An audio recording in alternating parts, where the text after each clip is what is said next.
مومنو،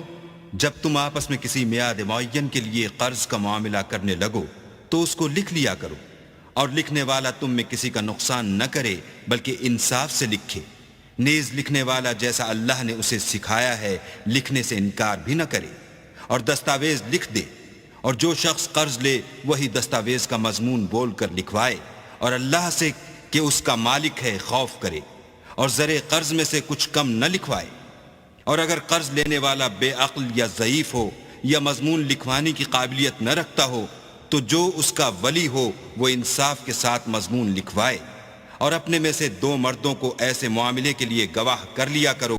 اور اگر 2 مرد نہ ہوں تو 1 مرد اور 2 عورتیں جن کو تم گواہ پسند کرو کافی ہیں، کہ اگر ان میں سے ایک بھول جائے گی تو دوسری اسے یاد دلا دے گی، اور جب گواہ گواہی کے لیے طلب کیے جائیں تو انکار نہ کریں،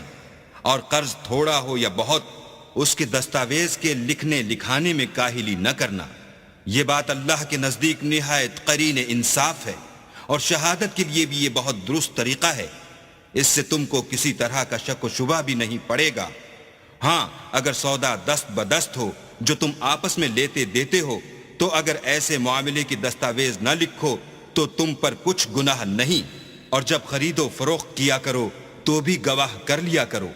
اور کاتب دستاویز اور گواہ معاملہ کرنے والوں کا کسی طرح کا نقصان نہ کریں۔ اگر تم لوگ ایسا کرو تو یہ تمہارے لیے گناہ کی بات ہے، اور اللہ سے ڈرو اور دیکھو کہ وہ تم کو کیسی مفید باتیں سکھاتا ہے، اور اللہ ہر چیز سے واقف ہے۔